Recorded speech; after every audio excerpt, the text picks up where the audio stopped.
go in on the 8th and then it's over and I'm no longer, saying I'm a Hall of Famer. No, I'm going to say I'm a Hall of Famer on that Monday, that Tuesday, the next week, the following year. I'm a Hall of Famer, man. You know what I mean? So I get to celebrate that for eternity.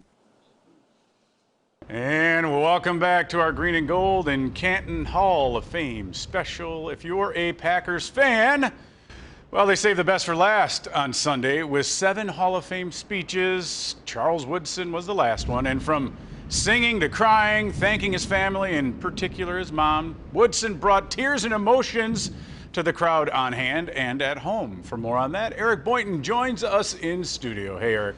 Hey, Burke, it's one of those moments you can only dream about, standing in front of the podium, in front of the Hall of Fame. Packers have had their fair share of them with 27 enshrined in Canton. Most recently, it was the Lombardi-era greats of Jerry Kramer and Dave Robinson, and of course, the legendary Brett Favre, all having their moments on the big stage. Charles Woodson's enshrinement was definitely memorable, from singing to his mom, to messages to teammates, from the preps to the pros. Ohio is where the journey started and where it should end.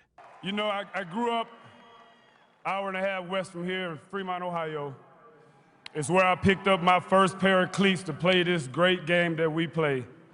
And I feel like it's so fitting that here today, I put those cleats down for the last time here in Canton, Ohio, and I walk into the Hall of Fame.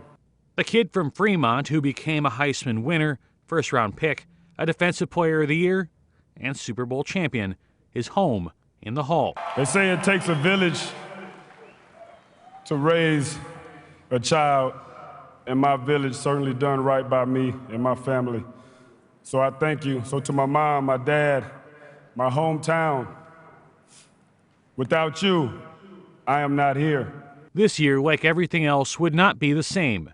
One weekend with 2 inductions, as both the 2020 and 2021 classes were enshrined. No journey among any member of either class is the same. That goes for Woodson, too, who started and ended in Oakland. But the greatest success came in a place he didn't expect, Titletown.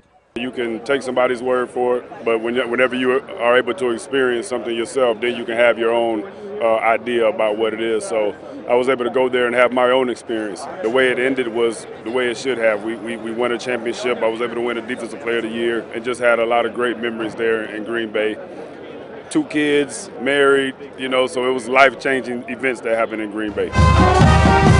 After a year off due to the pandemic, this weekend felt a little bit more like normal, exemplified by the return of the parade down the streets of Canton. Hall of Famer after Hall of Famer, from Manning to Woodson, riding their way to the Hall. And the gold jacket ceremony, where each player receives one of the greatest symbols of football's highest honor. To put that jacket on and to really, be solidified, amongst all of these greats, man, it's been a great ride. A big part of his ride was the Woodson family, starting with Charles' presenter on Sunday night, his mom. I love my mama, man. Look no further than my mama to find out where I get it from.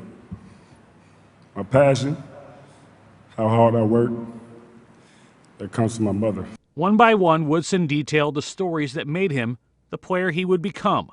Football is what I did, but those people that I mentioned, that's who I am. On the field, Woodson saw success at every level, becoming one of the game's greats, not just with one team, but many. We did this together. Together, me and you. We were Mr. Ohio together. We were a Heisman Trophy winner together. We were national champions together. Defensive Player of the Year together. Super Bowl champions together. So when I say that when I go in, we all go in, I mean that from the bottom of my heart. And lastly, the final words of wisdom from Woodson that would live on as his lasting message to that next kid from Fremont or anywhere. Love everyone, give everything, never doubt, build your legend, Thank you. We in the Hall of Fame, baby. Never at a loss for words. Woodson will have one more speech to give this year when he comes back to Green Bay to be enshrined in the Packers Hall of Fame later this month. Burke? Well, that's right, Eric. And with COVID, the way things worked out, it's just kind of weird that he goes into the Pro Football Hall of Fame before the Packers Hall of Fame over at 1265 Lombardi Avenue. Now, Green Bay, as you mentioned earlier, 27 Hall of Famers.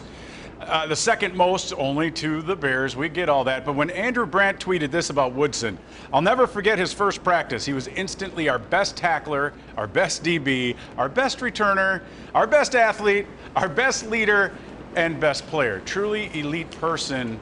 And that is saying something considering guys like, I don't know, Reggie White, Aaron Rodgers, Brett Favre, Paul Hornung, Bart Starr. The list goes on to put him in that category. Oh, exactly. And you think about that championship team. You think about how many guys on that team went on to have great careers. I can think of one guy that's going to probably be the next Hall of Famer, Aaron Rodgers. So obviously to be one of the best players on that team, one of the best players in this franchise, that says a lot. Yeah, definitely an anchor in that Packers secondary for the 2010 Super Bowl 45 champions. Nick Collins, he might have joined him if he hadn't gotten hurt. All right, that'll do it for this edition of our Green and Gold in Canton special for our entire crew. Thanks for watching.